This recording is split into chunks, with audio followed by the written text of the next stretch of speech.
Ready?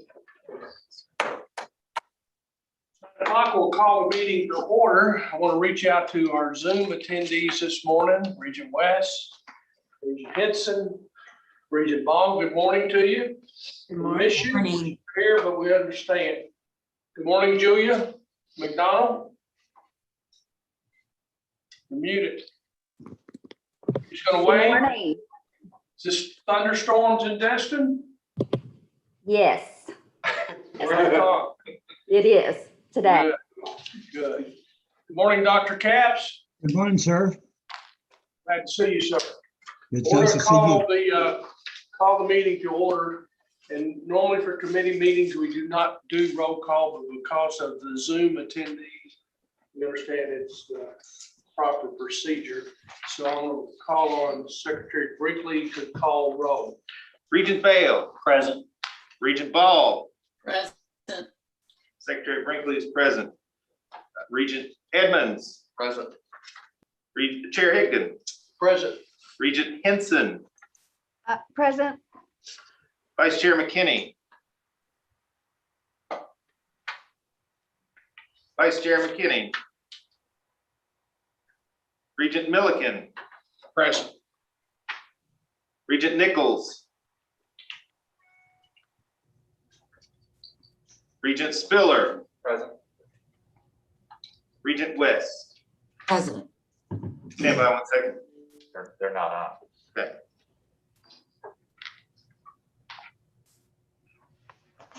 Regent Chair Higdon, we have 9 regents present representing the quorum of the full board. That's not necessary for committee meeting. Thank you very much, Regent Brinkley. We have a quorum and ready to conduct our committee business. Before we start, campus looks beautiful. Springtime. I'm sorry I missed the blossoms, but wow. Spectacular. We were out and about on Tuesday and Wednesday visiting with students on Centennial Mall, and they were appropriately enjoying hammocking, sunbathing, and all the other things while they were studying, and I think are very well ready for the end of the semester in about 4 weeks. Just because I need to pick on her, I want to shout out Henson. Her background this morning, is that the Derby fireworks background, or what kind of background are we using this morning? No, sir, that is actually there was an ornament made of the Sputnik light fixture that is hanging in the Kentucky Museum. Okay. And I believe that Clinton Lewis made the photograph of the light fixture, and they made a Christmas ornament out of that light fixture. And I just happened to have it as a background instead of my messy office. I didn't want you all to see the stacks of paper on my credenza, so I was trying to hide it. So you now have a picture of the Sputnik light fixture that's hanging in the Kentucky Museum. All On right. campus. Well, we're ready to get started. We usually start with academic affairs, and so I turn the meeting over to Chair Bale. Thank you, Mr. Chairman. We have 6 action items to deal with today, and then we will have a presentation at the end of that. We have some students with us today, which is always special. In our reading materials, we had the information on each action item. I see Provost Stevens is with us, and if we could go through each one briefly with explanation and recommendation. Provost Stevens, would you like to say anything about action item A1? I would like to refer a brief discussion to Kelly Coppinger. She's a professional in residence in the Department of Art and Design, and Larry Snyder, who is also here representing the college. Kelly. Good morning. The proposal we have is to create a certificate in digital advertising. It is currently a minor. It was mandated by the CAPE to revise this particular program. 4 years ago, we moved from the School of Media into the Department of Communication. And as a result, a lot of the courses have changed, a lot of the content has changed. And so it is a perfect time to revise this list. It also realigns the courses according to what's going on in industry. So I think I kind of gave you the overview of that. It's more correction. The students are having a hard time finding the courses because of the changes. So it's a lot of cleaning up and a little bit of refocus. Does anybody have any questions?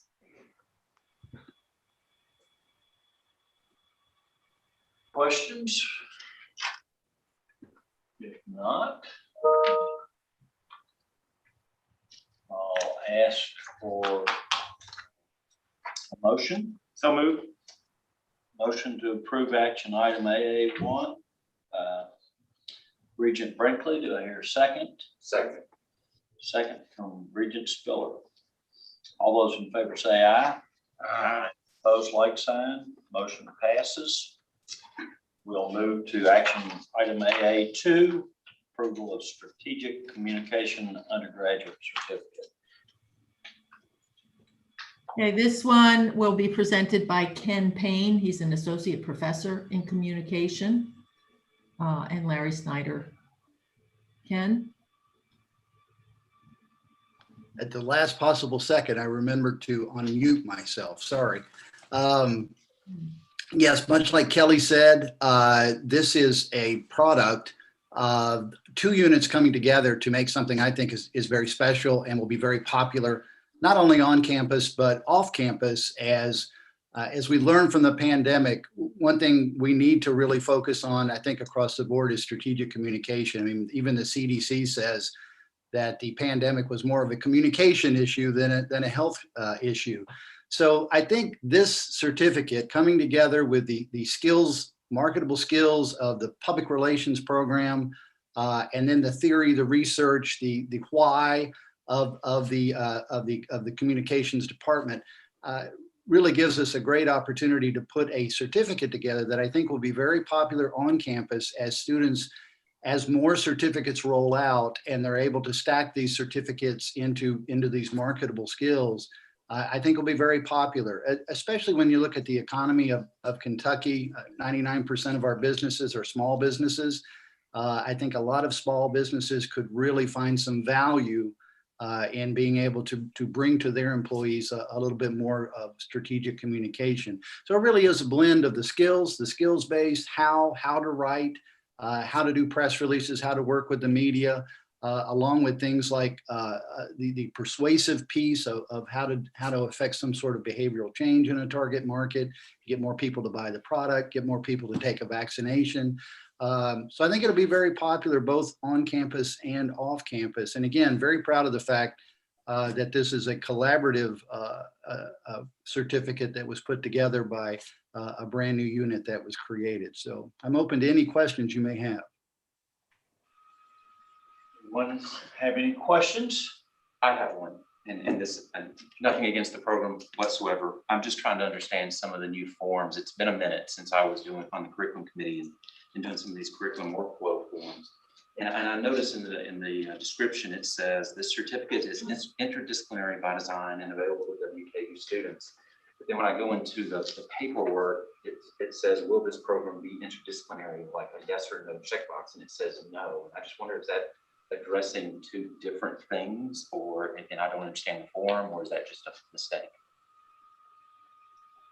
Yeah, I would defer that question to Merrill Price, who may be able to better answer that. Well, it wouldn't surprise me at all if I'd managed to check the wrong box. So that is probably the simplest solution. So Occam's razor wise, let's say that was me checking the wrong box. Okay, because the way I read it, it looked like it was an interdisciplinary program, but then to see that, running into that form, I was confused. Yes, it really is. I apologize. And I apologize. I didn't mean to put Merrill on the box. I just didn't check the box, so I wasn't sure why it was that way. So sorry. If you'd seen the amount of paperwork that goes into one of these, Yeah, you would not be at all surprised. it is staggering, yes. I do understand that. So it just, again, thank you. Any other questions, comments? President Caboni? As a proud graduate of the Department of Communication, not plural, I noticed that this degree is strategic communications, plural. Would you all, I'm certain there were conversations about that, but I would love for you to walk us through that decision tree and why we settled on this versus something else. Sure, be glad to.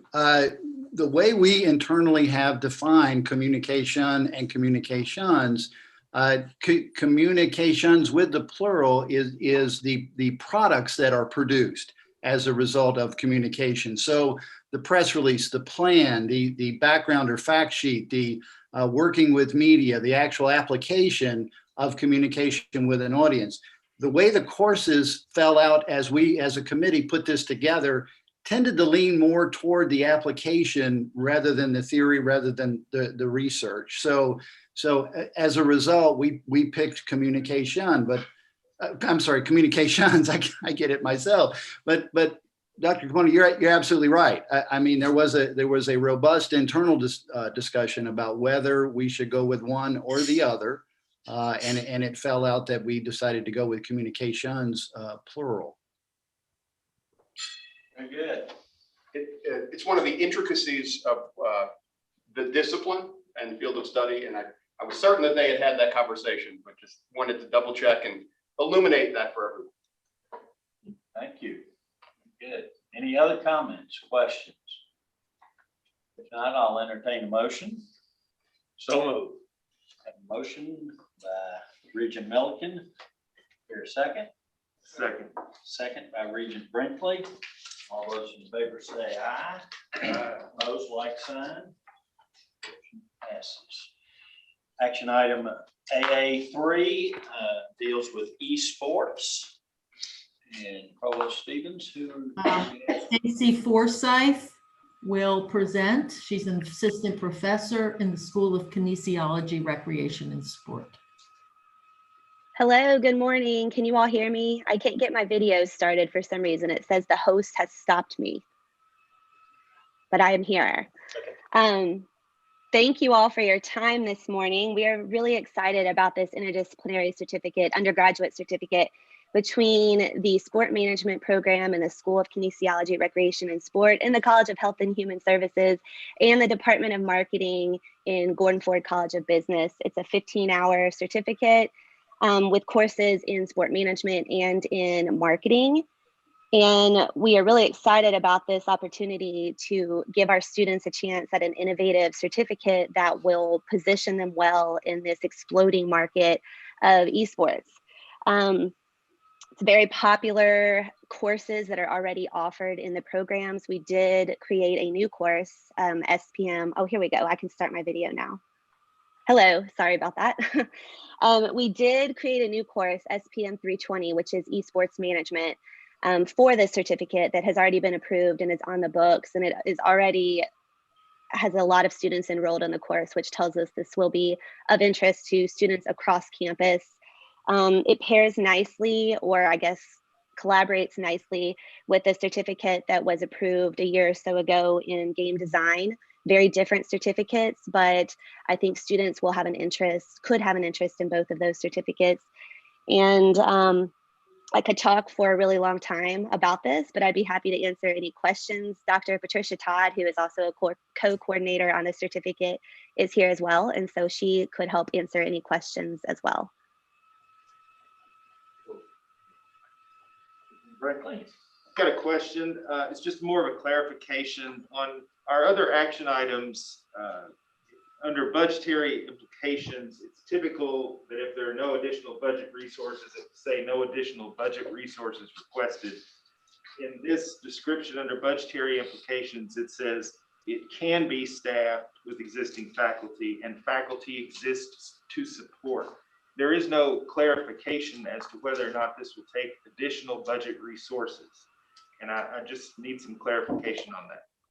Yes, at this time, we don't anticipate any budget needs for this program. We do have faculty to teach all of the courses, and all of the courses except the SPM 320 were already offered in both of the programs.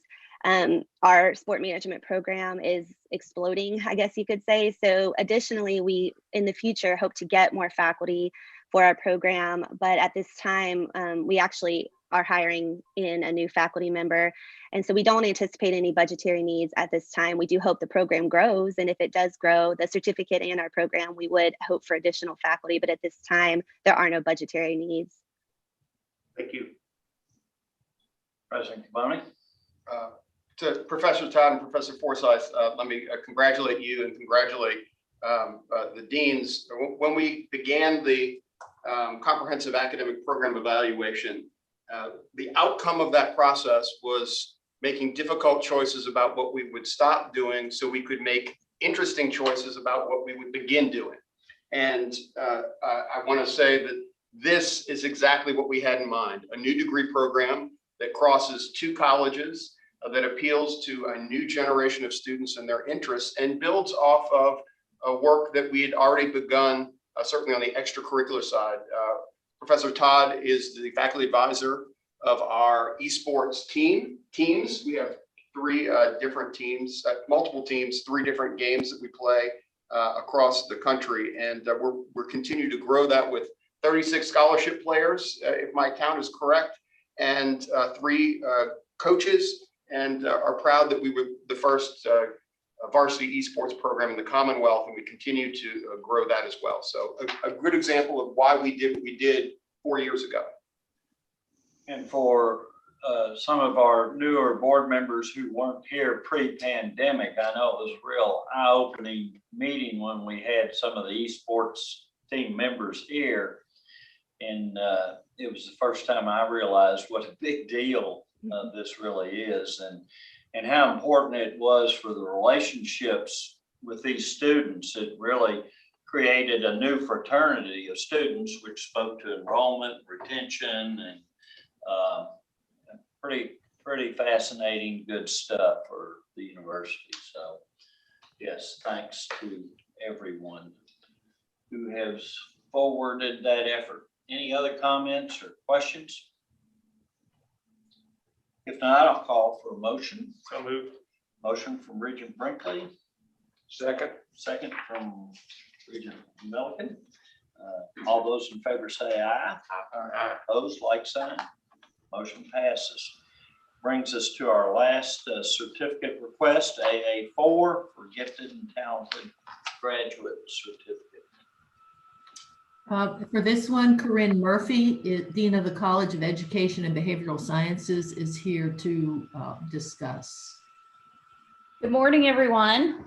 Happy to discuss on behalf of Drs. Zemansky and Roberts. There are our gifted and talented faculty members. They're currently with their own home department, working through additional entrepreneurial ways that we can address education and educational opportunities for our region.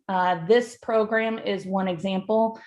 This is really an opportunity for our students who are already in these courses. These courses average about 20 students per section to get credit, academic credentials in the form of a certificate program. So these courses already lead to an endorsement at the state level for our teachers, but it also, as a certificate, allows other disciplines to access this group of courses and this content to better serve their constituents who are gifted and talented, and many may even be on the esports team. But anyway, so there's a variety of areas of interest for this particular program, and we're also excited that this aligns with the announcement yesterday on the border state educator discount, which allows our licensed teachers in our border states to access our graduate programs, and many of them are specifically interested in gifted and talented, as we are a regional leader in the program. So that's the background on the certificate, and I'm happy to answer any questions that that may come about. Dr. Corinne, it's the same question I really had for AA3. Sure. The certificate utilizes current faculty and programming, but it does not state whether there are any additional budget resources requested. Does it require any additional resources, even though you're using its existing faculty? Not at this time. As if the program were to grow substantially, we would leverage our current resources in off semesters in a way that would match what educators need. Sometimes they need summer courses, sometimes they need winterim courses, and this would not necessarily affect full-time loads for the full-time faculty. So there are ways in which we can manage the resources to continue to support this program for a very long time without additional resources. Perfect, thank you. Mhm. Anyone else? Comments, questions? I would just like to comment that I think the gifted and talented programs plural, at Western are outstanding programs, along with many others. I don't mean to exclude anything else, but this is something that the community at large is very familiar with and gives high marks and is always supportive of it. And I think this is something we should foster any way we can. I agree. I think Western has a niche there, and just can't help but mention Julia Roberts' efforts over the last many decades, gifted and talented. So this should fit nicely. Well, and if I could add to that, this program is one that is an exemplar on contracting. So we've been able to contract with a number of districts and agencies to offer this program in a cohort model that allows us to really access those who need it and can use it within their own workplaces. So it's definitely a lot of high marks, and I love bragging on this one. Good, thank you. Call for a motion. Regent. Second. All those in favor, say aye. Aye. Opposed, like sign. Motion passes.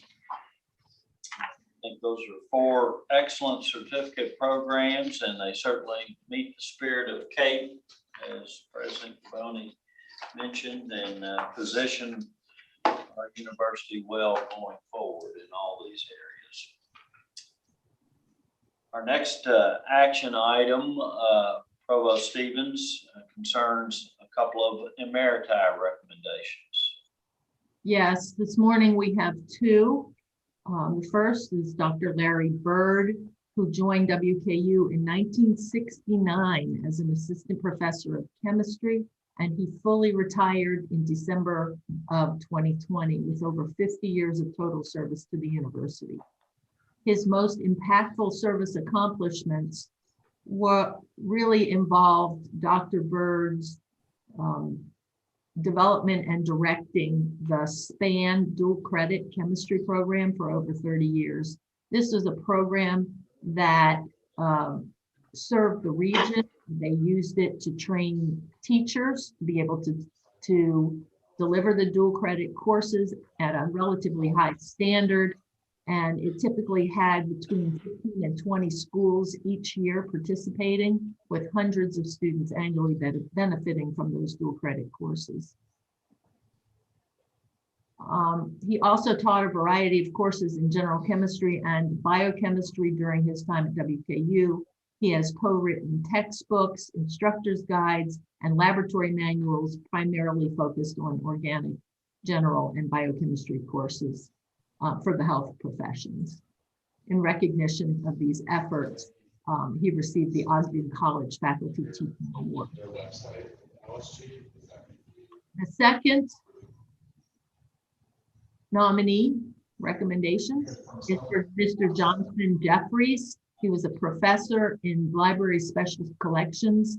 Professor Jeffrey joined WKU in 1990 as a special collections librarian. He became the Manuscripts and Folklife Archives Coordinator in 2007, and in 2014 assumed the responsibilities of department head. During his tenure, Professor Jeffrey facilitated making thousands of collection findings available online in Top Scholars UKU's institutional repository. Additional digitization projects have made other materials such as audio interviews, local history publications, genealogical resources, and the Kentucky Library's large ephemera collection accessible online. Professor Jeffrey supported the curricula by providing information literacy classes, practicums, and independent study opportunities to multiple departments on campus. He served as an ambassador of public history for the Bowling Green community and beyond. He provided more than 1,700 presentations to groups large and small, having ranged across subjects as diverse as historic architecture, gravestones, burial customs, notorious crimes, and even local stock car racing heritage. Those are our two. All right. Any questions or comments?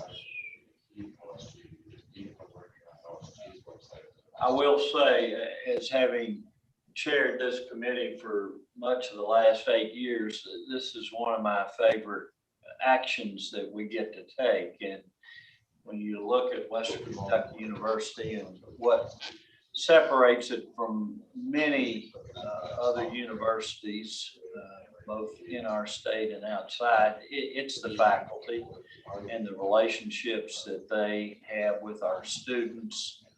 And this would be over 80 years of service between these two to our university, and I can only imagine all the important personal relationships that they've had with students, and that really gives me cold chills when I think about it. And I feel like this recognition doesn't last long enough, or we can't give it really the attention that it deserves. But these two certainly will be great additions to our Maritime.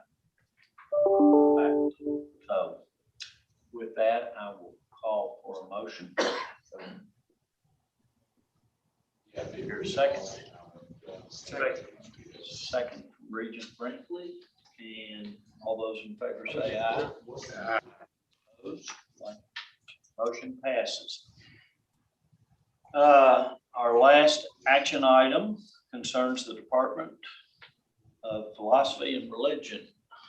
And this is a topic that has come before the board. I think it's been in the works for a while, but Provost Stevens. Yes, Larry Snyder, Dean of Potter College, will present his rationale. Good morning. I seem to be prevented from, there we go. Okay, I'm on. Thank you all very much. I appreciate your time. Department of Philosophy and Religion dates back to 1966. It was first formed as the Department of Philosophy. 1 year later, it became the Department of Philosophy and Religion following a Danforth grant that provided funding for some religious studies courses. And so the department has had a long and very distinguished career with students and faculty over the past 50, almost 60 years. 5 years ago, our then department head, Eric Bain-Selbo, departed to take a deanship in Indiana. And we were in one of what has now become the annual cycle of budget reduction targets. And we were forced to surrender that line, that department head line, as part of the cuts.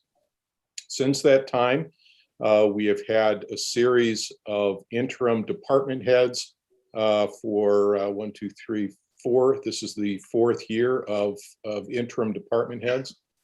Last year, the office associate from that department retired, and we were forced to surrender that line. And so this year, the department has gone without an office associate. We have looked for ways to merge the department with other units.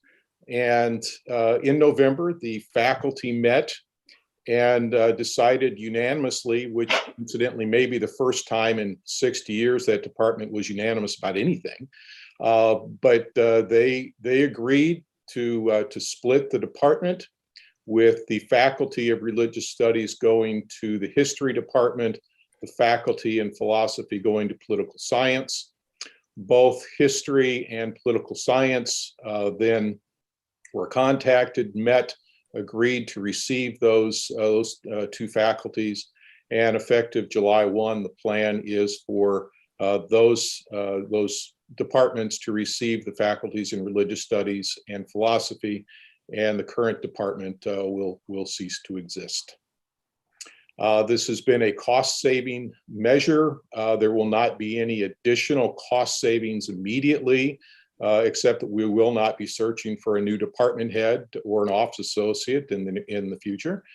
So we have essentially already absorbed the cost savings that there is there.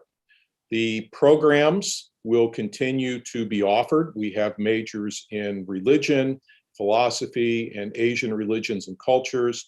We have about, I didn't check the numbers today, but we have about 75 students in those three programs together. Those programs will continue in their new home. They will simply not be in their own department.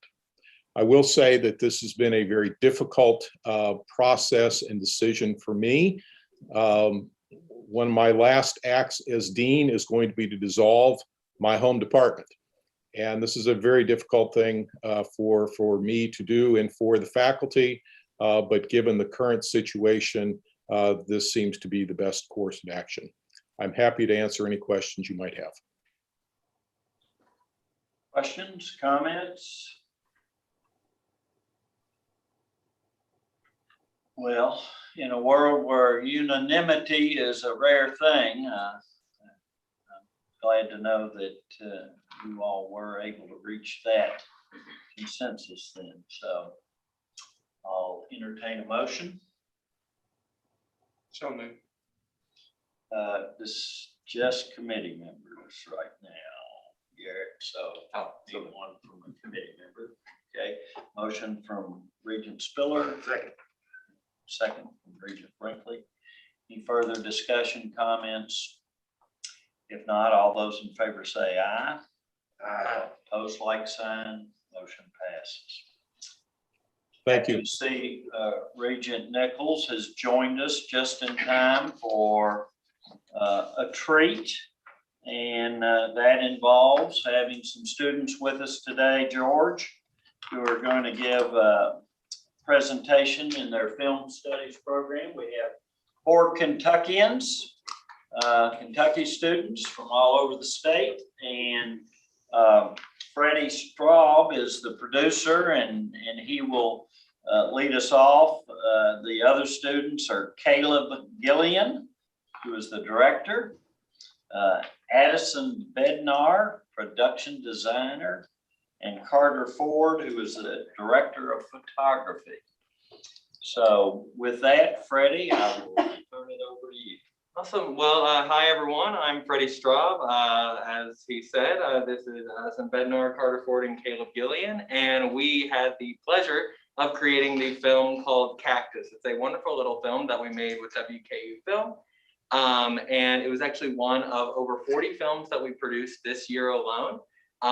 Everything that we produced this semester is actually going to be screened this month up at the Colonnades for everyone to come see, including this film that we're about to show you here. But really, I'm just really glad because we get to tell you a little bit about what the film department does and how these films come to light. So you have our team here. We get to pitch our films to our professors, get approval, get feedback and things, but then we're set off on our own to go create. And I'm going to have Addison actually talk you through a little bit about how the pre-production process works, especially for this film. Yeah, so a lot of our ideas come from our screenwriting class that we have to take. So we'll pitch about 3 ideas to our whole class. Whatever everybody likes the most and what the director wants to do, then we'll decide, okay, that's the script we're gonna write. So for this film, it was 6 minutes. So that's about 6 pages of script that Caleb had to write. After he writes that, he gets the team together, and then we start to conceptualize what it'll look like, what it'll feel like. My job specifically is what it'll look like and how it'll feel hand in hand with Carter. So for me, I start at the color palette. The color palette will designate exactly how the film feels. from a horror to a comedy. It'll change even from scene to scene. So we started off with this conceptual design for our lovely cactus man. I sent this little sketch to Caleb. He told me what he liked, what he wanted to change, and then we grow from there. So even before we're on set, we are forming ideas, communicating. It's all about collaboration, especially in the early processes of this. So after we have our designs conceptualized, we get to have some fun on set when everything comes together. So I handle everything from hair, makeup, wardrobe, props, set deck. Basically anything that you see in the frame is purposely there for you to see. So there's some Easter eggs, including our extra. For him. And then, yeah, if Carter, you'd like to talk a little bit about how the set process works? Yeah, absolutely. So after we are finished getting ready and spending a lot of late nights and getting stuff done, we wake up super early in the morning and get to head to set. A typical set day, you get there to mass media to get your equipment and stuff like that. Super early, like 6 o'clock, just to be on set by 7. And then spend all day there, about 12 hours plus an hour lunch. And then go home that night and you get a little bit of sleep before waking up and doing the whole thing all over again. We have a couple different things in place to help our students be able to go through this. So one of the things is we have like a union and union reps that we have, so that way we're getting all the lunch breaks that we need to get, and we're making sure that no one is doing anything outside of their job, so that way everyone stays safe, things like that. That way sets are safe for everyone and all that. So you can see in these pictures us all running around doing our jobs. You'll see we have a couple different things that we use on set. The camera that we use is a Red camera, one of the industry standards, one of the many. It shoots in 5K, so super cool, and we love being able to use it. The other things that we get to use are our lighting kits and our stuff like that. So you can see a couple of our lights right there up on stands. Yeah, so our whole lighting setup that we get to use as a part of being enrolled here at Western. There's all kinds of equipment that we have access to and that we get to take out onto our sets. So that's a whole lot of fun. Yeah. And before we show you a little sneak peek of the film, I just want to give you a little bit of information about it. It's a wonderful romantic comedy that takes place on Valentine's Day, and it follows Brian. He's sort of a shy and introverted person trying to work up the courage to ask out his office crush, Kristen. However, things are a little complicated because he has a giant imaginary cactus following him around telling him what to do. So hilarity ensues. And with a special cameo from President Caboni, in the end he learned, and then we'll pull that up in just a second. And then in the end he learns not only to believe in himself, but he also makes a new friend along the way. So without a further ado, I'm so excited to show you the first trailer for Cactus. Hang on.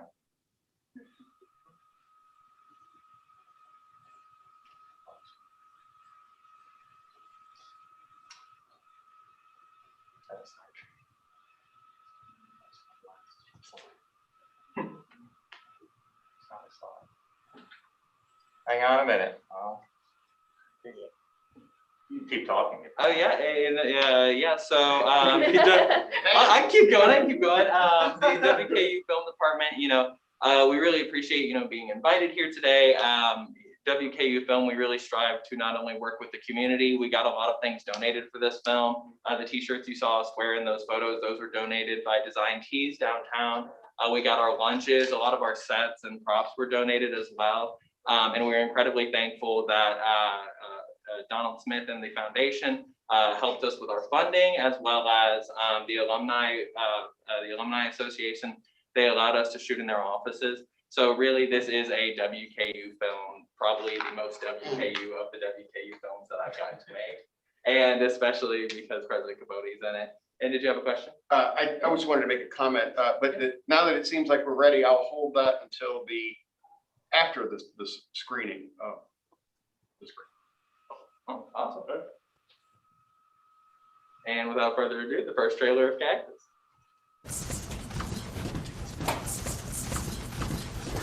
What are you doing? Why'd you pull me out there? What am I doing? Yes. What are you doing, Brian? Brian, she wants you to ask her out. That's totally different. Okay, you gotta jump out there and make the first move. Oh my God, you're right. Hey, look at me. God's got nothing to do with this. So, got any big plans after work? No, nothing really. What about you? I'm not doing anything either. Water. There's no point in asking her anymore because it's over, all right? Do you understand what I'm saying? Are you picking up what I'm putting down right now? I don't have hands.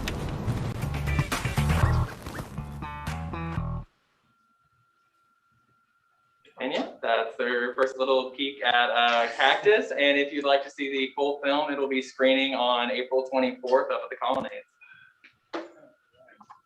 Yeah, if I could, I had the great privilege of going to watch the cast and crew in action. And I will tell you, if you've ever been on a movie set, the precision that a professional set uses to make sure they're spending and investing their time wisely, it's awe-inspiring. And I will tell you, I was so impressed by these young people, the way in which they had put together a professional set. And they talk about union roles, craft services. It was as if I walked onto a professional set. So I'm proud of the work that they've done, and also proud of our School of Media. You all recall one of the reasons we changed the name of that school was to better represent the work of the faculty and our students. And this is an example of that breadth of experience that our young people have. And so just really proud of the program. It's going to continue to grow, and the final products are outstanding as well. Thank you so much. Well, with that, if nobody has any questions for us, I just want to say thank you all so much, and have a wonderful day. Let's give everybody a chance to ask a question. Anyone have any? Well, I was curious, what's the runtime of it? So the current runtime, I believe we got it down to, do you remember? About 8 minutes. About 8 minutes roughly. So we do 3 films in the new BFA program. You're guaranteed 3 films from the time you enter to the time you graduate.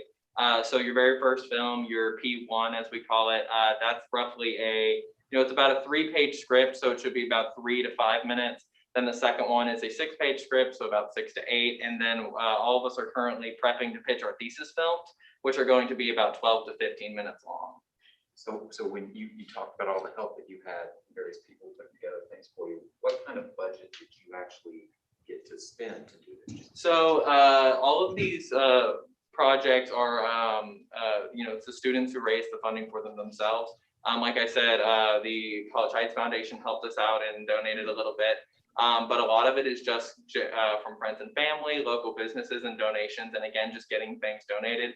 So I believe our total budget for this was probably about $1,200 for this one, but they can range anywhere from as low as $400 to $500, all the way up to, we've had some that were about $2,000 to $3,000 this semester. But as we're approaching our thesis films, we're hoping to spend upwards of $3,000 to $5,000 on some of the films. Good. Any other comments or questions? I can't help but be struck. Again, it's kind of like the faculty and programs like this in a world where bricks and mortar universities are having to make a case for ourselves and why it's important. And obviously, you're not going to get and experience anything like this unless you're at a good bricks and mortar university like ours. So kudos to all of you all, and lovely to think of you all wandering about the campus. Scott Applewhite, who got one of our distinguished alumni awards recently. Those who were watching any of the happenings in Washington, D.C. recently saw him wandering about the Capitol, taking his photo shoots. And I wonder what you're going to be directing someday. Could be something. Right. So anyway, thank you all for coming, and that concludes our academic committee agenda. Thank you all. Thank you all. Very good.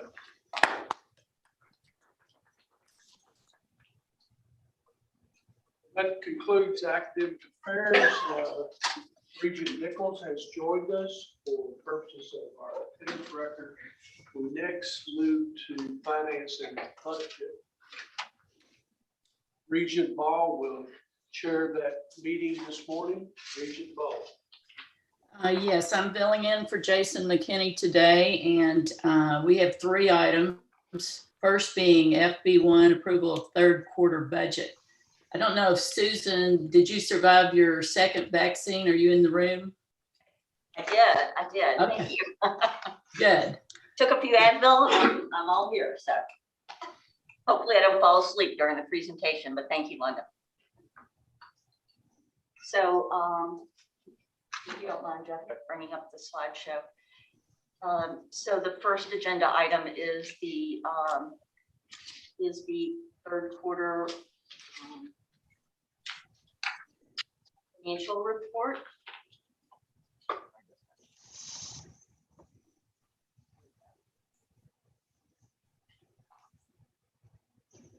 Just a minute here.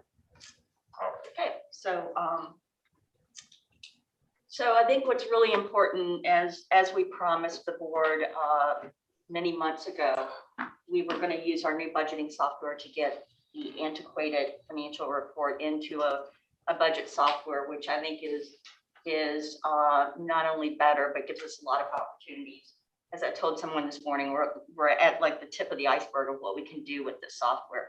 But I think it's going to be great for not only the deans and vice presidents, but the whole campus community. So you'll see, and you saw in your agenda packet, that the revenue and expenditures are grouped by specific categories and no longer uses the fund types as we've done in higher education for many years. And what I mean by that is just looking at E&G funds and restricted funds and grants and contracts. As a university grows, you have to look at all of your types of revenue as being fungible revenue. So rather than just segregate it into those various pockets. I think what's also important, which Dr. Cavoni brought to campus, is the concept of looking at net tuition revenue. So that's looking at your gross tuition revenue and your discounts. And it's also important to think about your discounts, that you wouldn't be getting that tuition revenue, or probably the amount of tuition revenue, without the discounts, and meaning those are institutional scholarships. Again, we use the new Axiom software. This is not only our budget management tool, but it's our tool for financial and budget reporting, and also will provide us the ability to do financial planning, which I think is critical importance.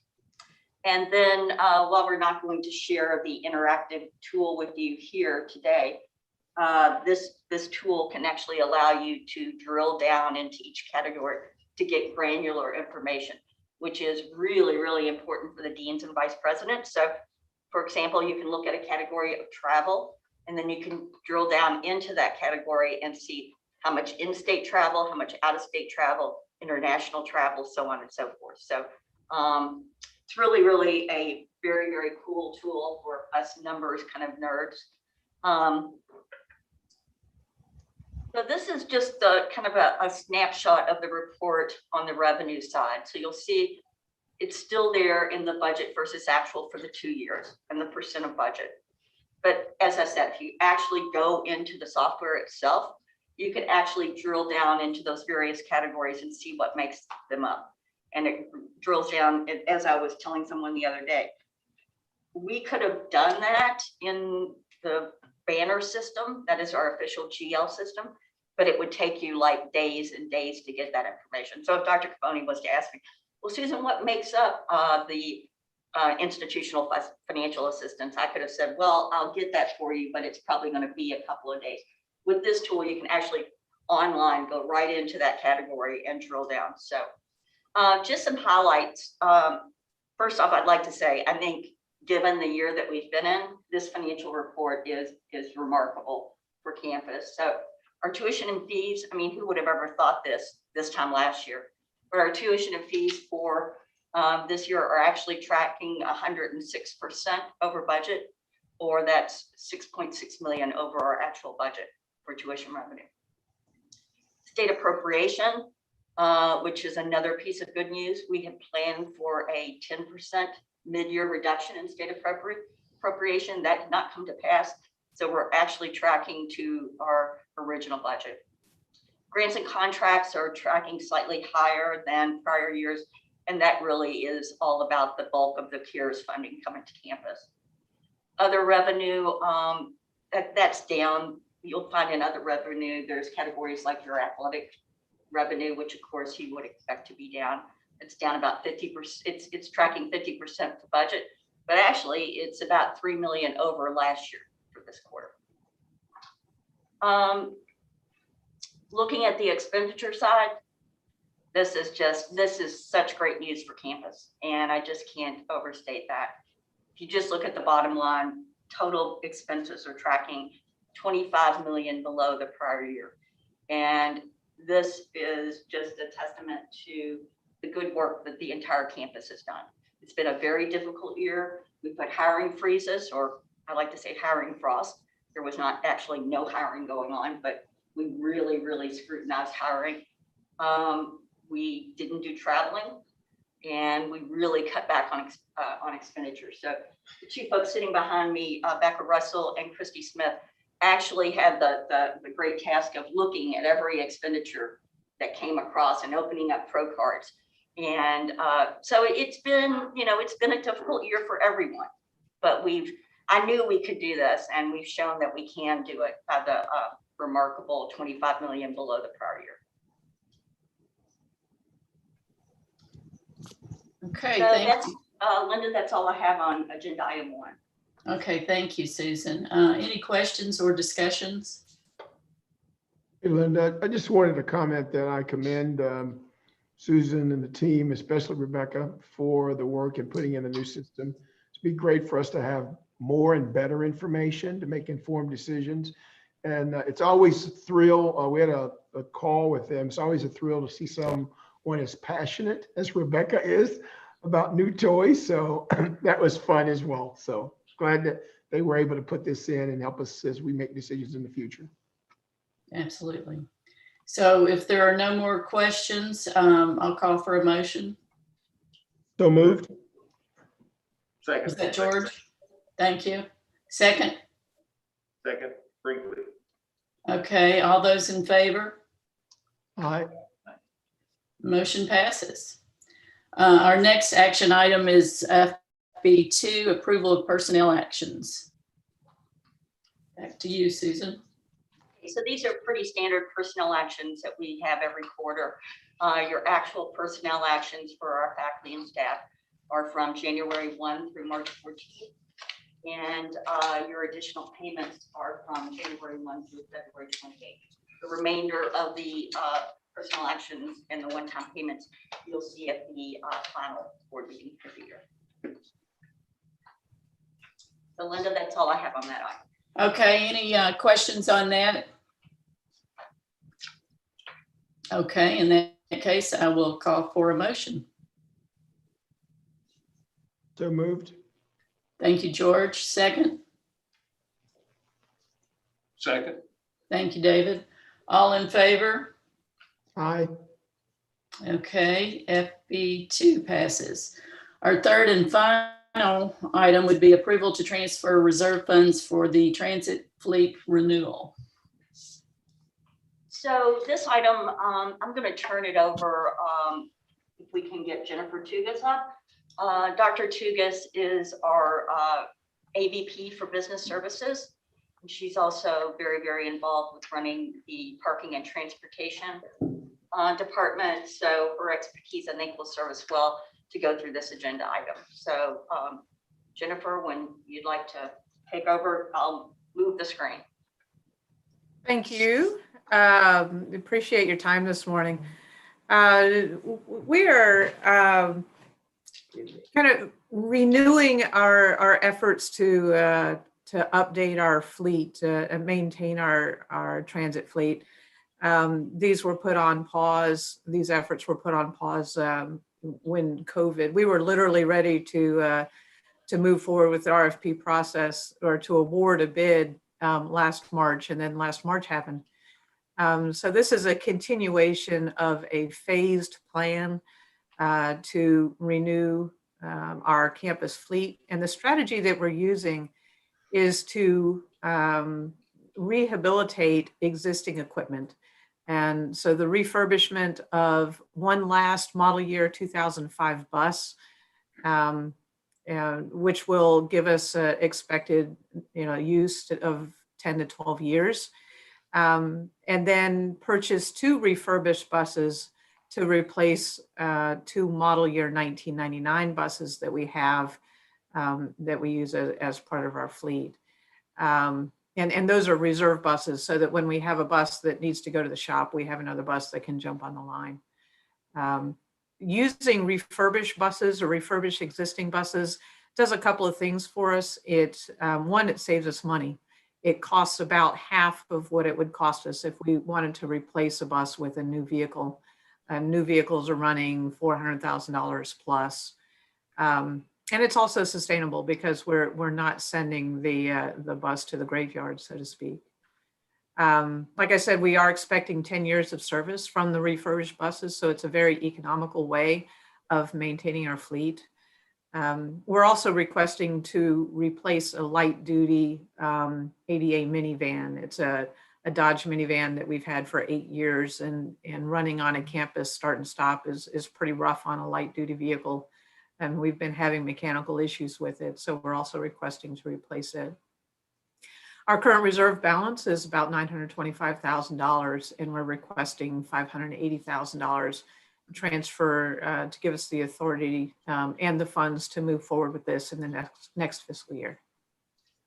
And I'd be happy to take any questions. You said the cost of a new bus was about $400,000. What's the cost of the refurbished buses? We're going to spend between $150,000 and $200,000 per vehicle. Thank you. Are these the, I don't know how to pronounce the brand name, the Gillig? Yes, sir. These are heavy duty transit vehicles.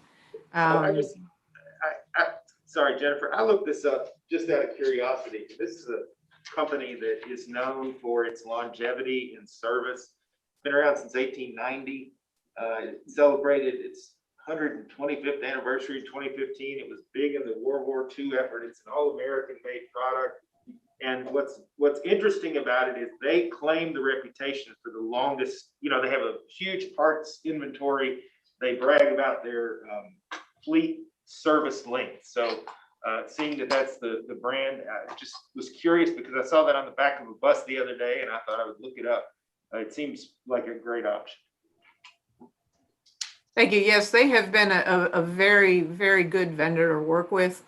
Their representatives check on us 2 to 3 times per year, visiting us here and discussing any needs that we have. They've been very, very, very good vendor to work with.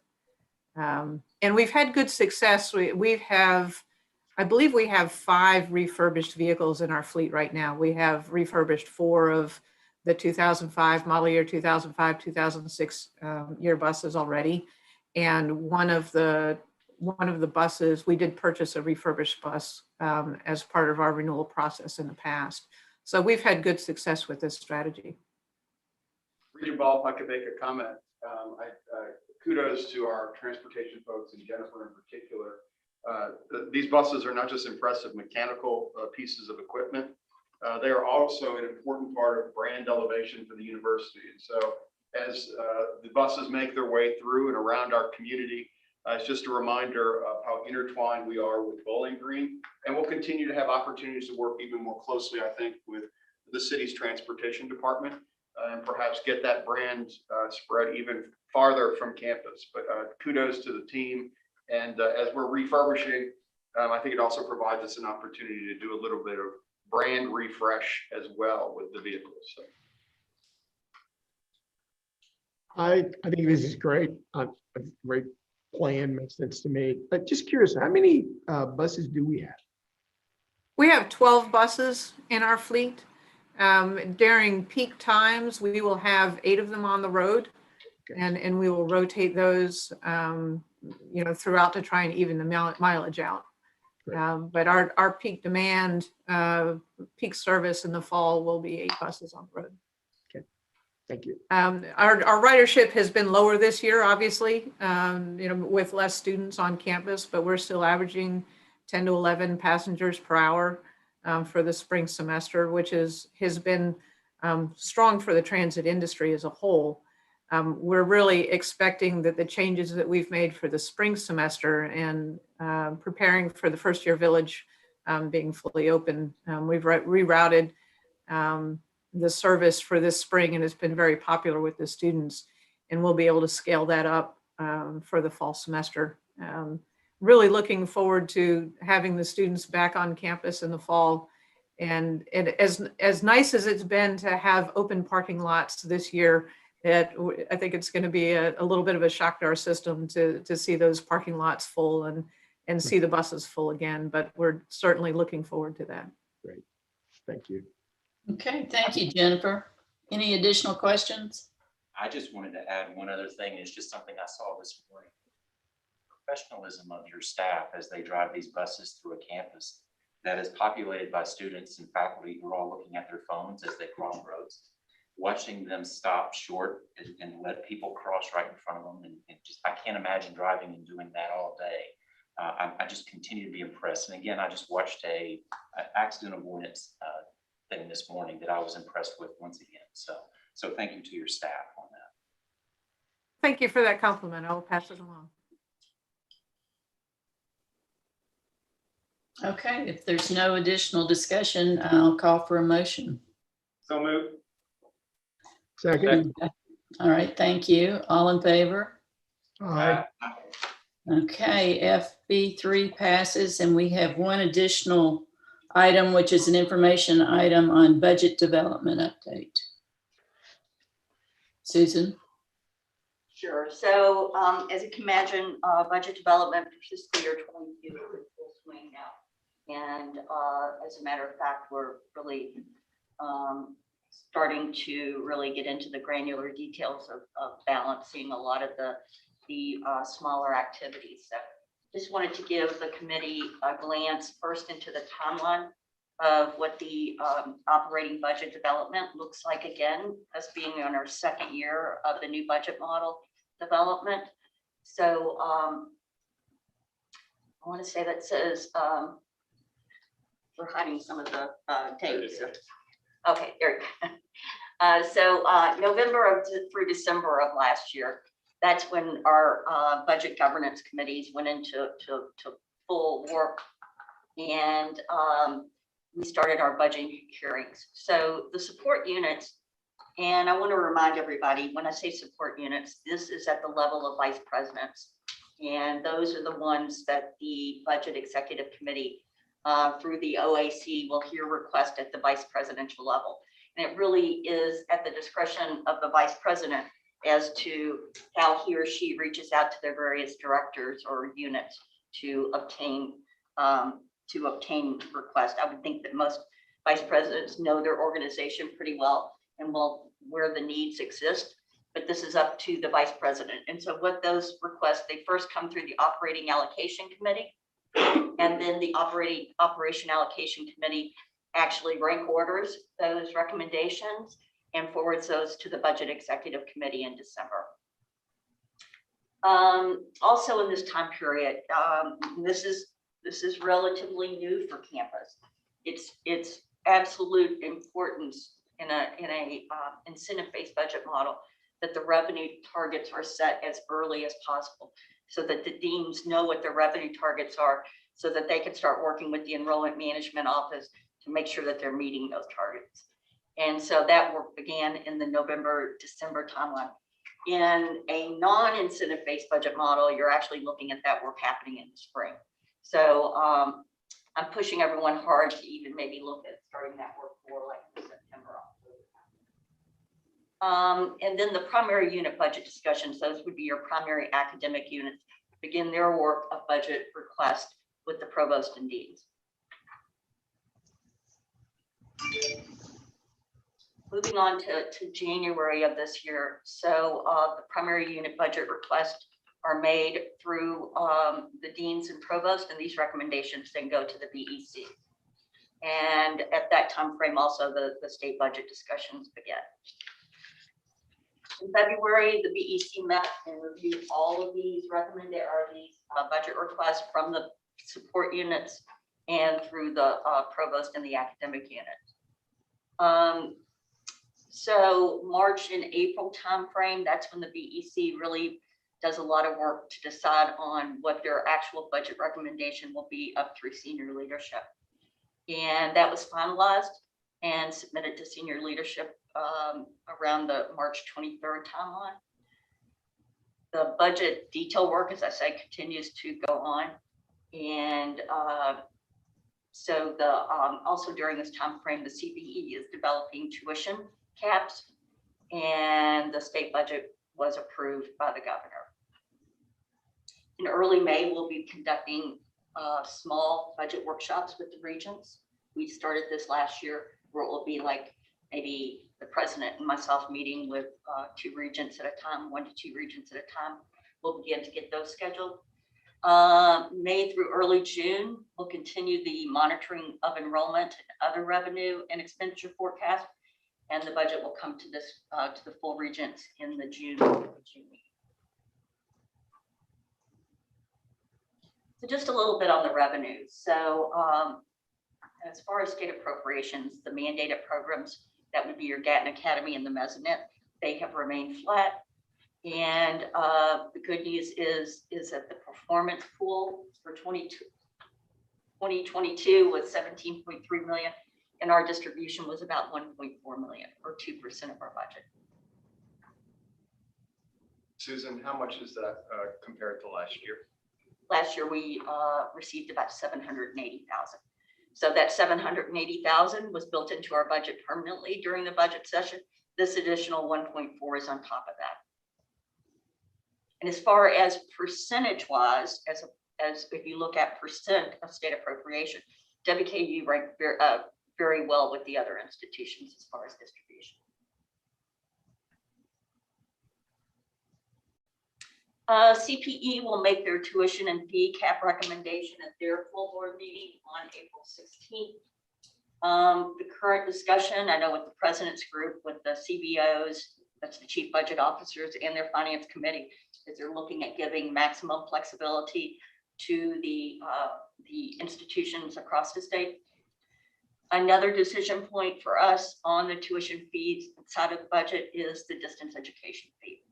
So as you all know, that was suspended in the current fiscal year as part of the pandemic. Susan, real quick, just a quick clarification.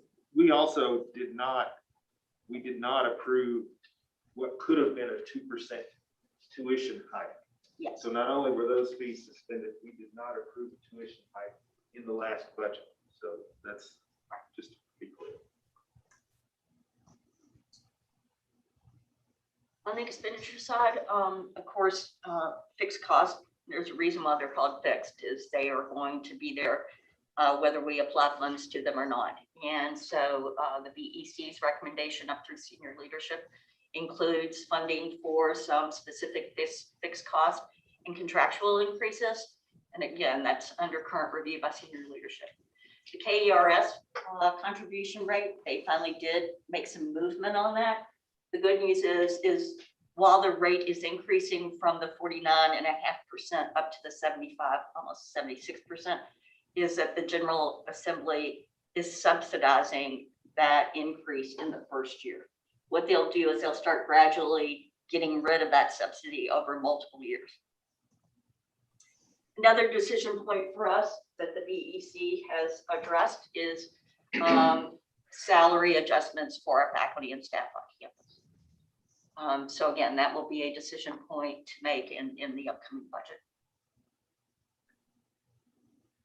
As far as balancing strategies, any projected shortfall that we have, meaning our expenditures are over our revenue, I will first say it's going to be significantly below what we dealt with in this year. If you remember right, we had a $27 million deficit in the current year budget. We're not looking at anything close to that. So that's good news for campus. What we will continue doing until our enrollment ramps up, the recommendation would be to address any type of structural imbalance, would be using one-time soft prediction targets that would be, which is similar to what we did in the current year, and those would be managed at the local divisional level by the deans and vice presidents. And they can basically, like I like to say, they can use every tool they have in the toolbox. That would be lap salary, travel reductions, procurement reductions, hiring pauses. But again, that would be up to the individual deans and vice presidents. It would be more of a bottom-up approach rather than a top-down to how they want to manage these reductions. Susan, could I add a little bit of clarity to that or ask you a question? Reduction targets for next year will be smaller than reduction targets for this year, which means there will be more revenue. And so it is more money, correct? Yes. It's complicated when you're thinking about year versus year. Is it a reduction? Less of a reduction equals larger budgets. Yes.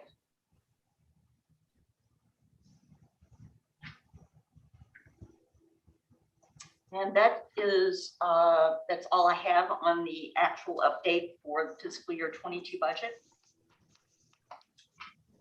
Okay, thank you, Susan. And that concludes our Finance and Budget Committee. I have just one other one other just brief update. If there's no other questions on just the budget. I had a question regarding the distance learning fee. That motion to suspend that came from this board, correct? That's how it was explained to me. Regent Harris, when he served, suspended the distance learning fee. Is that correct? As part of the budget process Yes. and the approval of that budget, it was approved by the board, but it was not a separate motion that the board made. It was as part of the budget development process and the approval of that whole document. Okay. Yeah, Will sat on the BEC, so that came up through the BEC. Okay. So just a comment or two. I know we're a number of steps away from this on the faculty and staff salaries and any adjustments that might be made there. I would just point out to the board, as I just got another email that reminded me to fill out the faculty and staff welfare. I think it's just faculty welfare form. I'm not sure if it's faculty and staff. We've not had a lot of merit increases on this campus in a while, and faculty morale has been down, and at times we feel like we're okay, that's an ongoing issue. But one of the things as BC works on this that I would encourage them to think about is if we do have the budget to do a raise, I hope that we find that a across the board raise or even just merit would not go where we need to go to address the issues that we have with wage compression and wage inversion, where we have continued to hire people at market salaries, and we have people who've not gotten adjustments during that time. So we have a number of professionals in the room who lawyers, doctors, normally accountants and others. If you can imagine that everybody you've hired, taking me as an example, and I'm just one example of many on campus, everyone I've helped hire in the last 15 years, including the person who will start next semester, will make more money than me. And if we did a merit raise or a across the board raise, they would get a bigger percentage. And it doesn't adjust that. So I would encourage that we find solutions for this, that we try to push that down to department chair or dean level and let them address diversity, equity, inclusion issues, market problems, and other things, as opposed to just straight across the board. Recognizing, though, that we have staff on this campus who make below what would be considered to be minimum wage if our Congress passed any type of minimum wage adjustments. So just again, as part of this planning process, realize I know the issues are quite complex, but and that would go a long way to addressing some of the concerns on campus. Since Regent Spiller brought up the staff, I'll echo some of his comments and also add that we have taken, both he and I have justifiably taken quite a beating over the staff salary compression issue that is very prevalent across campus. And he could address it related to the faculty, it has, but related to the staff. I mean, we have staff members that are contacting me that are serving on search committees where they have been here 15 years and they're hiring people in at more money than they make in the same role. And, you know, I think I see it the same way Shane does, it's a two-pronged issue. So the cost of living adjustment, I think, is essential. And I would point out that I would hope the upper administration, and I have no doubt that the upper administration, even though most of them have turned over and are all employed at market rates, would not discount the fact that everyone else on campus has not had but one cost of living adjustment in the last dozen years. Now, there was a merit pool in 2019 along with that, but given the positive financial report, couple that with lower reduction targets and the potential for carry forward from 2020, I would hope there would be an across the board movement and potentially away. And I think Shane has a good point. If we could address some compression at the departmental level, be given flexibility with our own budget allocations, that may be helpful because and this goes back to, I saw the Axiom presentation and the granularity with which deans now, once they get trained, can drill down into their own budgets and understand how money flows. Then they can finally accept that responsibility for leadership that I think that is awarded. So if we put all that together, I think we'll be in a good position if we can, you know, move that way. Sorry for I was distracted by a little bit of noise. Regent Ball, if I may add some complexion to this, because as both Regent Spiller and Regent Brinkley have said, that we have some flexibility, some options this year. And so not to create too much news, but to create some news is the Budget Executive Council has done, Executive Committee has done exactly that. Talked about how it is we can address salaries, compression, and create flexibility for unit level leadership. And that will go hand in glove with a restarting of the market study that is in process. And so I've said since I arrived that what we need to do as an institution was to turn around our enrollment. This is going to be a challenging year, given that we're not able to get into schools. But the work that the entire community has done, and every person on this campus is responsible for recruiting, enrolling, and retaining students. Because of what we're seeing at a stabilization, and let us all hope for continued growth in that freshman class, which will create overall enrollment health and growth. We all in the community should share in that success as well, because we all do the work. And so I think that the community will be pleased, and I'm hopeful we'll be pleased with where we wind up. One caution, and this is always my budget philosophy is one-time dollars are spent on one-time costs, recurring dollars spent on recurring costs. We can't put ourselves in a position where we put one-time dollars toward costs that occur every year. We won't do that, but I do think that we have some flexibility.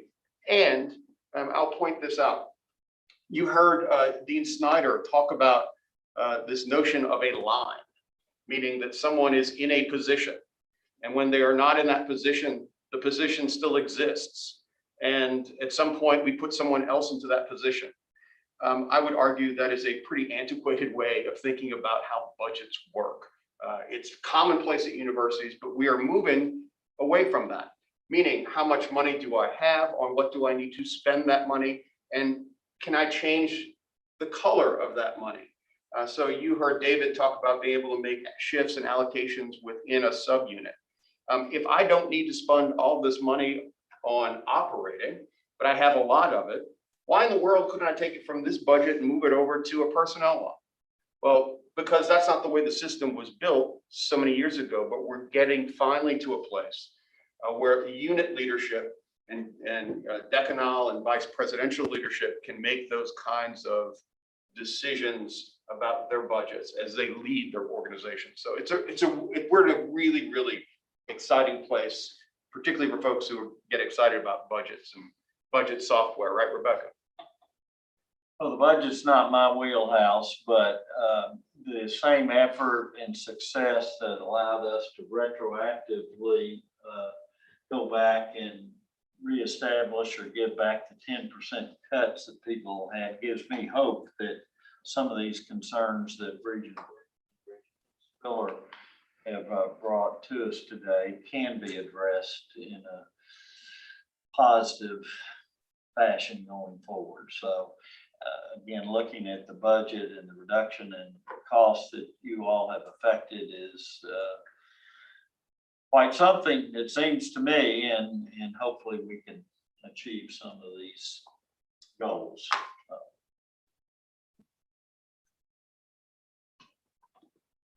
Regent Ball, I've got one slide on our VSIP program that I'm just gonna go through and then I'll be done. So this is just a bit of composition of what our final VSIP, that's the Voluntary Separation Incentive Program, looked like. Just as a reminder, faculty and staff that had opted in had until Tuesday at 4 o'clock to opt out. We actually had one person opt out on Tuesday. So we're left with 125 people or individuals that will be departing our campus at the end of June. As a reminder, they will receive 1 year salary as an incentive to depart. And this is how the breakdown looks like between male, female, and ethnicity across our campus. So I think what's important, if you look at that far right column, the 2020 fact book workforce composition, as our current workforce, the percentages of our current workforce. The VSIP has aligned itself well with the actual percentage of our workforce. So we're not seeing anything out of line that you would not expect. So 55 female, 45 male, and again, the various ethnicity. If I could add just a little bit of detail on this as well. So,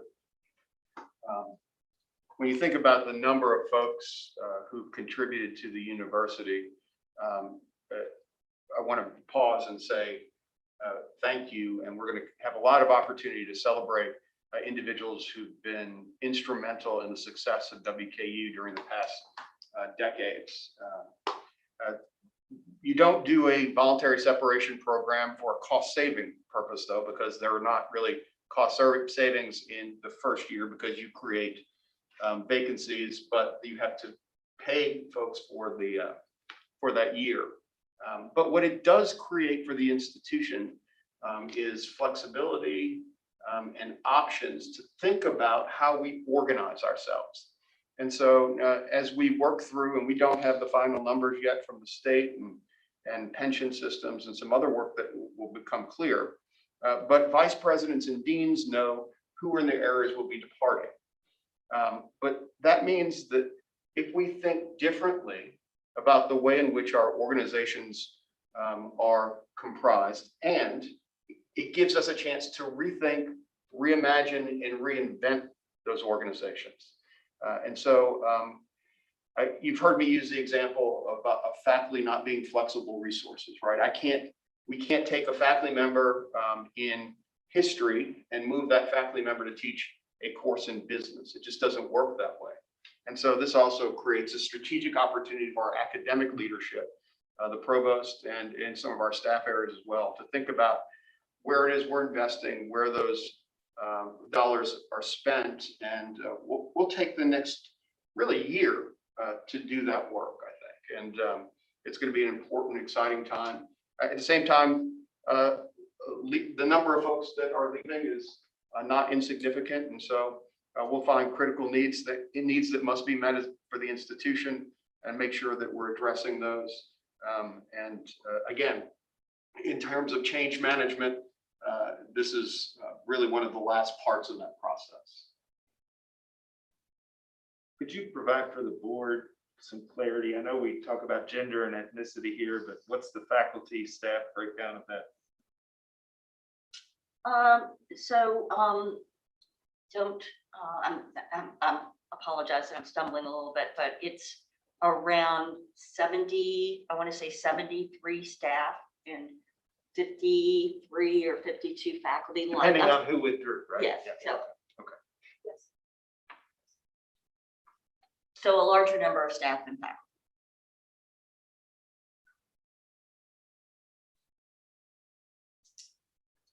So Regent Paul, that's all I have. Okay, thank you, Susan. I didn't want to jump in too quickly there. I think that includes just about everything in our committee today, and I'm done. Thank you. Thank you, Regent Ball. Next committee is Student Affairs, Chair Henson. Dr. Logan, you ready? Thank you, Chair Henson. Thank you to the Regents, Dr. Caboni. Our information item today is just a continuation of what we have grown to do accustomed to the tradition introduced by Chair Henson of showcasing some of the services for students in our division. And it gives me great pleasure today to be seated alongside Stephen Ray from our Campus Recreation and Wellness Department to talk to you a little bit about the program and the services in our Campus Recreation and Wellness Department. Stephen comes to us from Mississippi, where he spent 30 years in campus rec and sports, working with students to join Western Kentucky University, and has been with us for 16 years in the development of this program, this department, and the Preston Center. And it is a really great program, and you may know all about it. You may be new to the ideas of what we're doing in Campus Rec and Wellness, but this is an opportunity for us today to talk to you a little bit about what we're doing for the recreation and wellness of our students on campus. So I'm going to turn it over to Steve. Steve? Dr. Ray, you're on mute. There you go. Okay. Appreciate the opportunity to visit with everyone, to tell you a little bit about our facilities and programs and services and some of our accomplishments this past year, especially during the pandemic. I'll share a PowerPoint presentation with each of y'all.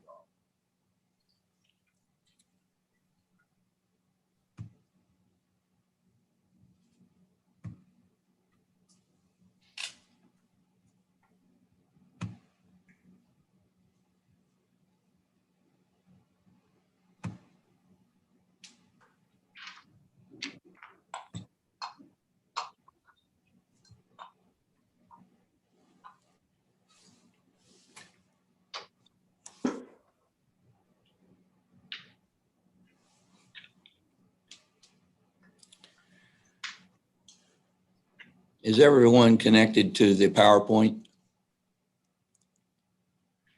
Yes. Okay. In 2019, we made a decision to change our name from Intramural Recreational Sports to Campus Recreation and Wellness. This decision was made in part of the strategic plan for the university, and it better identifies what we actually provide to our university community. Previously, our name was considered just intramural sports, and we're a lot more than intramural sports, as you will see. Our mission for the department is to provide quality program services and facilities that enhance each individual's opportunity for leisure, recreation, fitness, and wellness in relation to his or her overall personal development. And we have a slogan at the Preston Center and Campus Recreation and Wellness that we've created: where the student body develops. This is a brief organizational chart showing the professional positions as well as our student positions on our staff and the graduate assistants that work for our department, in addition to several vacant positions currently.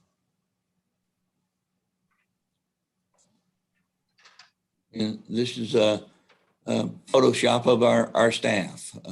We have, in addition to myself, 3 assistant directors, 2 coordinators, 2 office coordinators, and then we currently have 11 graduate assistants.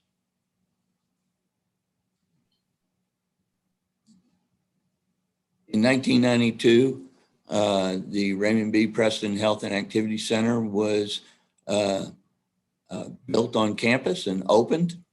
In 2010, we had a 14,000 square foot expansion to the front of the building for a new fitness center. And we did a complete remodel or renovation of the facility. We do have plans for a phase 3 as part of our strategic plan to add a climbing wall feature to the facility, as well as an outdoor recreation adventure center and a MAC gym with support from a demonstration kitchen.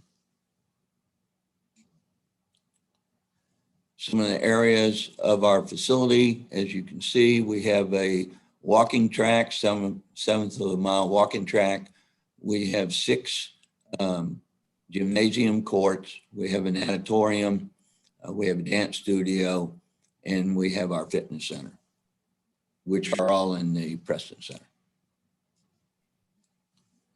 Also in the Preston Center is currently our outdoor recreation center and our bike shop, bike repair shop. In this program we'll talk about in a second.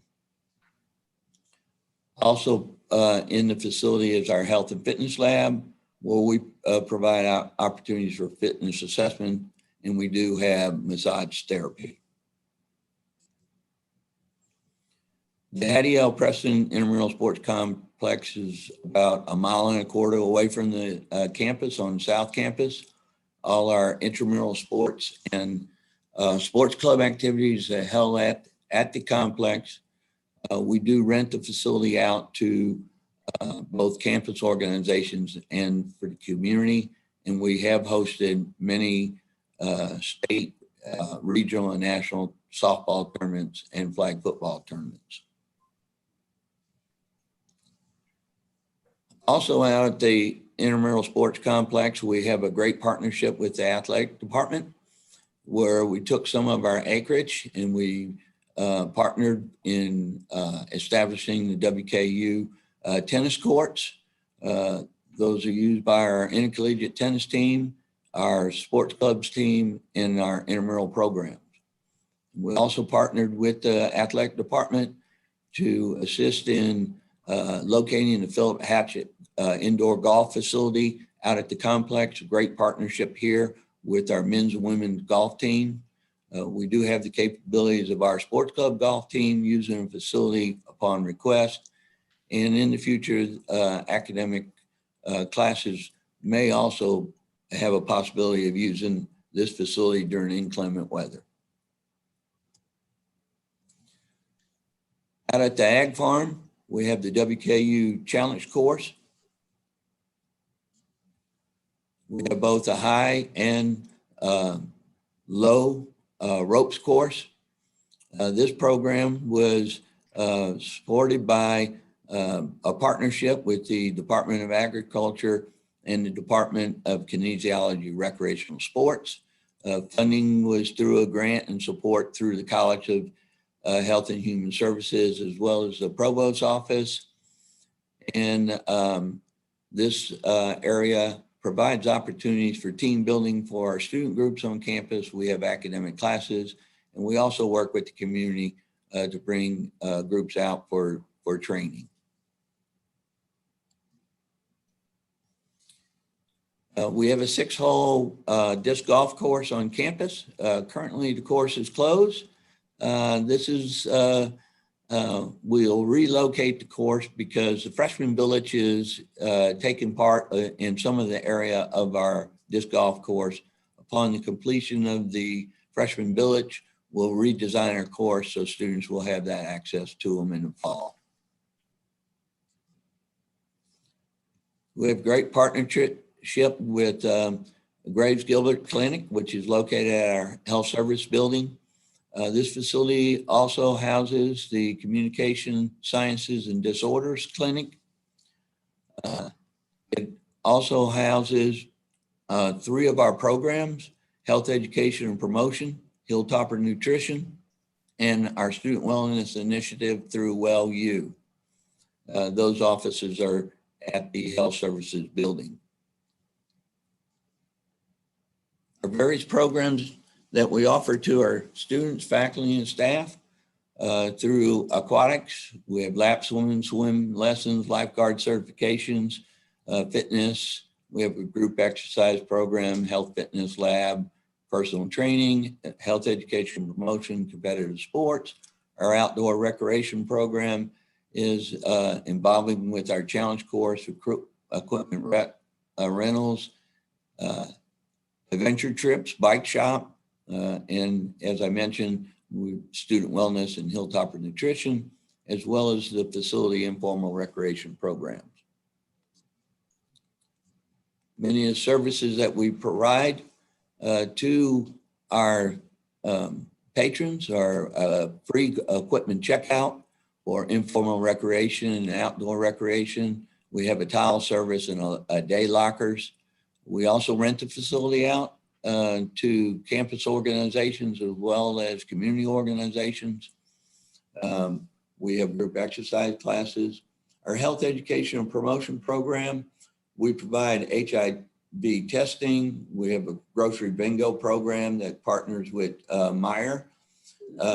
We have our Go with the Flow program, which provides feminine products for our students in a partnership with the Student Government Association.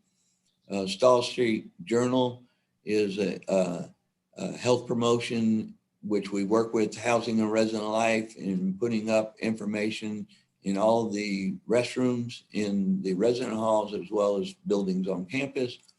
And we do have e-chug and e-toke assessments for our students. You can see the services that we provide for health in our fitness lab, from free health assessments to fitness assessment to workout plans. And we provide fitness assessments for all our faculty and staff through the employee wellness program. We have various instructional programs. And as I mentioned earlier, Learn to Swim programs, group and individual lessons. We have 5 different massage therapies that we offer. We have 2 certified massage therapists. Our memberships are open to students, faculty, staff, retirees, and alumni. And through a partnership with Airmark, our Hilltopper Nutrition program provides medical nutrition therapy, food allergy consultations, and general nutrition counseling. We've had to make several COVID adjustments this year. I'd like to give a shout out to our professional staff and student staff for making this happen. They've done an outstanding job. And the second shout out is to our students and our patrons, because they bought into our new policies and procedures and our enforcements. And that's why we've been successful this year throughout COVID. We have signage throughout the building. Students are required, all patrons required to wear their mask. We do a temperature check before entry. We get verification of daily health checklist, and travel restrictions are asked at this time. We have a space capacity. Currently, it's 180 people in the facility at any one time outside of our offices. And so with that policy, that is part of the daily Healthy at Work guidelines from the state, we check our patrons in, and as they leave the facility, we check them out so we know what our capacity are.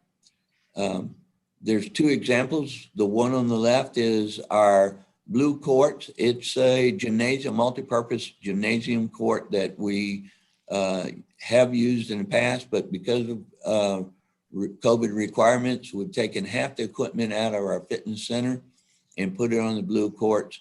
So all equipment are available to our patrons throughout the year. And we had to space all equipment out by 8 to 10 feet. So we had to move a lot of our equipment into the gymnasium. An example to the right is our dance studio where we have our group exercise classes. And the squares on the floor are exercise areas for our patrons. At the current time, we can only have 15 people in the room and they have their own space. After their exercise and equipment, they put all their equipment in the space, they leave directly, and our staff have to sanitize the equipment. And this is the same with our outdoor program as well. And I think I can hit just escape. I'd like to share some accomplishments with the group. We've implemented all the Healthy at Work guidelines for fitness centers, gymnasiums, natatoriums, challenge course, and sports complexes per the governor's initiatives, as well as our daily health checklist for the university. We've done some different things for our students and our patrons. Not only have we provided them with face-to-face programs based on the Healthy at Work guidelines, but we've created virtual mediums through our social media outlets where if they're not interested in a face-to-face activity, they can go online and participate in group exercise classes, in nutrition classes, and through some of our activities. We also have an appointment program, online appointment and registration program. So if you have an appointment in our health and fitness lab or at our health education promotion, Hilltopper Nutrition or student wellness areas, they make an appointment, they park outside. We call them into the facility when their appointment is available.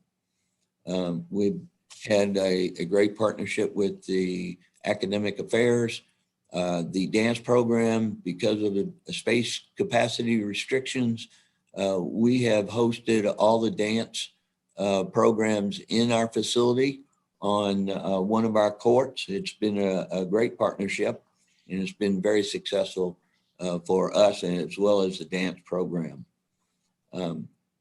We require our students to have certifications in first aid and CPR.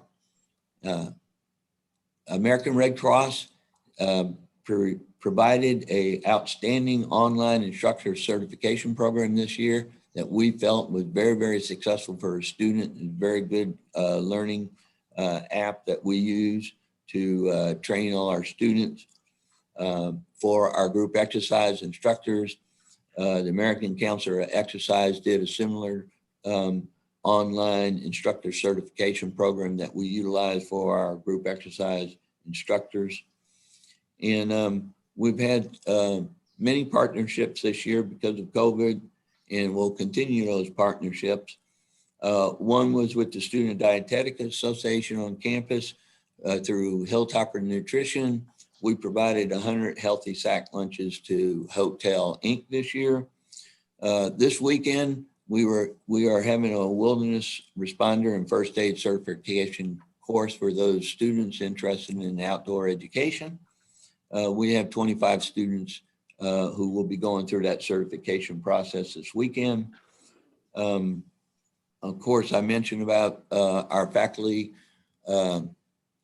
employee wellness program. We continue to have a great relationship and provide fitness assessments and strength assessments to our faculty and staff on campus. And once a month, we partner with the Barron River Health Department in providing monthly HIV testing for our students, faculty, and staff. And we have various partnerships that we continue to have. Bowling Green Christian Academy rents our intramural sports complex, and they have an 8-man high school flag football team that they practice and play games there. We have a partnership with Logan County School System, Franklin Simpson High School, and Bowling Green High School now, where they utilize our swimming pool for high school practices outside the hours of our normal operations. So I appreciate the opportunity to present our facilities and programs and services to you. And if you have any questions of me, I'll be glad to answer. Dr. Ray, I'd make one comment. With COVID and even before COVID struck, a lot more attention being spent toward mental health on university campuses. And are you doing anything extra or special with Grace Gilbert Clinic or otherwise to address the burgeoning mental health issues among students and faculty and staff? Absolutely. I oversee the student health insurance plan, and through that plan, we have a 24/7 call-in availability to talk to a professional when it comes down to mental health. We work with our counseling center and Peggy Crow's office in providing programs for our students, both through our health education and promotion program with a partnership through the counseling department. And Grace Gilbert Clinic also works very closely with the counseling office to provide the opportunities for our students to have personal counseling on a needs basis. One other comment I'd like to make, and I won't bore people with this too much. You've heard me speak about it before, but when it comes to the importance of sleep and the sleep deprivation epidemic, which is all over America, but particularly on university campuses, if we're not doing anything with the virtual media classes or instructional classes, I would suggest that might be an area where there's a lot of low-hanging fruit in terms of educating and promoting better sleep habits as a way for mental and physical health and educational attainment.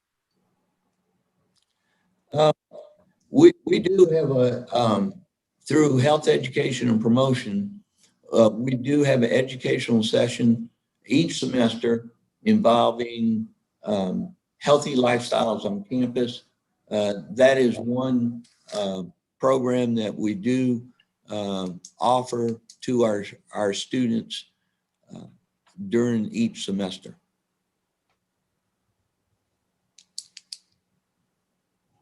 Anyone have any more questions for Dr. Ray? Dr. Ray, wow, that's I knew about the Preston Center, but I had no idea that there was so much more to it than just the Preston Center. So quite impressive presentation, and that's kind of wow. Thank you. No, thank you very much for giving me this opportunity. Do you mind muting Steve? Dr. Logan, you have anything you want to say? Yes, ma'am. I'm sorry. We were coordinating our microphones and speakers because you can hear the little feedback loop that Steve and I have established here in this conference room. You would think that after a year of being Zoom professionals, we would be experts at our audio-visual presentation, but I apologize for any synchronous or asynchronous sounds that you're hearing. I do want to say a couple things. Before I talk about the Preston Center, I do want to go back to the comment about student mental health through partnership with the CPE. Western Kentucky University, along with the other institutions of higher education in Kentucky, are working on two programs that are in addition to what we have on campus through our campus wellness and through our counseling. That is both an online therapy assistance resource program for both faculty, staff, and students. And that is called TAO, T-A-O, Therapy Assistance Online, which is a program that the state is promoting and sponsoring for this next year. And we're trying to get in place before the end of term so students are introduced to it and can use it as a resource. It's an online resource with information about mental health issues and considerations. It helps. It's a guided process that helps take a student to a resource and help direct them to a resource or in person if they need to follow up, as well as mental health first aid training for faculty and staff on campus to help provide the skill set to help staff in their initial interaction with students in crisis to be able to identify that and be able to help find a way to get them to immediate resources that they may need.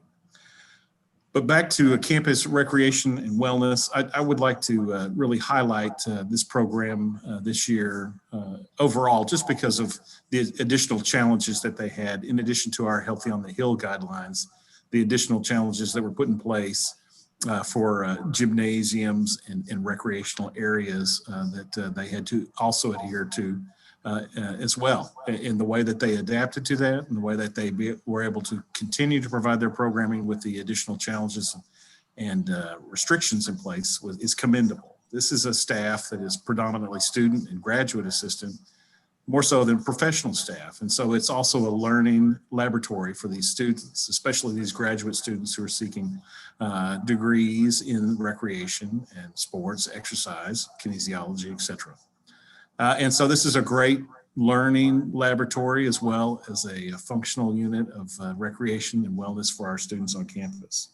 It's a great partnership, as you see, across academic units and across our health and wellness components of the institution.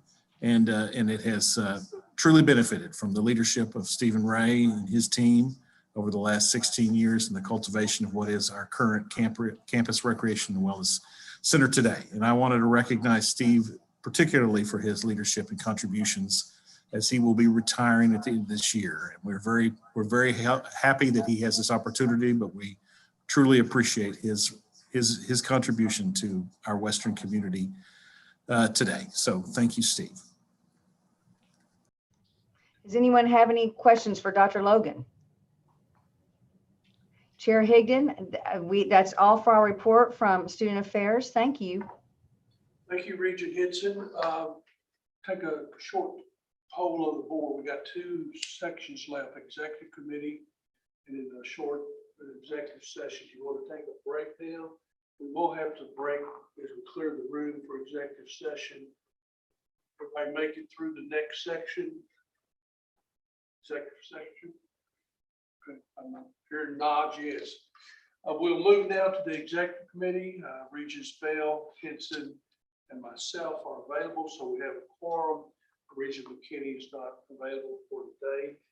We do have one action item having to do with our 6-year capital plan, and Brian, I assume you're presenting on that, correct?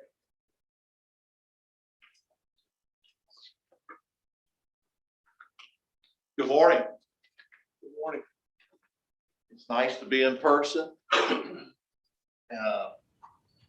As part of the state requirements, the university is responsible for submitting is what they call a 6-year capital plan to the state. That plan ultimately is used as part of the budgeting process for the state of all state agencies. What we've done here is we've solicited the university in total. We worked with the using our 6-year our new WKU campus master plan. We've also utilized the information that we have in our strategic plan, and also in 2017, the university completed a facilities assessment. So with collaboration with the academic departments and other departments across campus, ultimately going through a web-based system that the state has, the planning, design, and construction department coordinates this effort for the university as a submission to Council on Post-Secondary Education for this process. So what we've showing on the screen is a listing of the projects or the needs of the university. Ultimately, this list gives the university, after the budgeting process, authorization. So the approval we're seeking today is approval of the listing of the needs assessment for the university. We've highlighted certain projects on this list that are different from what we had submitted 2 years ago. And I'd like to go over a couple of those. Our number one needs assessment of the project is for the new Gordon Ford College of Business. What we've done here is that because of construction cost, we have increased that project from the last submission. It was $65.1 million. And we've increased that about 15% to cover some extraordinary situations in construction cost. And also because this is an authorization, seeking authorization, it gives us some capacity of scope change since it's been so long since we've gone through schematic design. Next project is expansion of the innovation campus.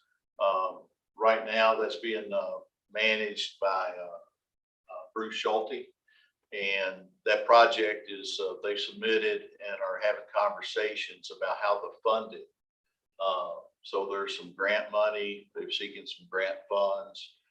So we added information for the board that says we are seeking some grant funding for that particular project. It's the same request that we've made before. It totals $80 million in total, but it breaks out the funding different from the request we had before. Softball, indoor athletic training facility, student housing on the farm.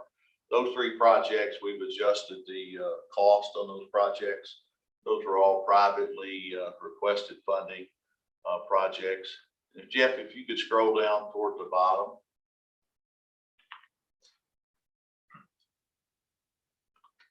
We've added from the campus master plan, construct State Street Plaza authorization request. Again, this authorization would not be effective for any projects till July 1 of 2022.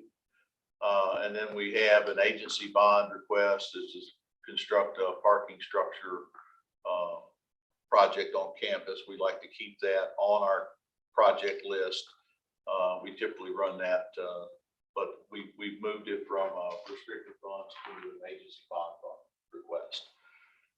Again, it's just for authorization and it's projects that we have on our campus. Any specific questions on why we do this as a university? I just want to thank Brian both for the presentation, but also kudos to his staff who've been here working throughout the pandemic. Number one, one of the reasons that we have such a terrific competitive advantage for our physical plant that Chair Higgin referenced this morning as he came to campus and drove through is that these folks care deeply about the institution, the sense of place that it creates, and helps with our recruitment and retention of students. And so thank you for that. The other thing that I want to say is that higher education nationally and in the Commonwealth have significant deferred maintenance challenges.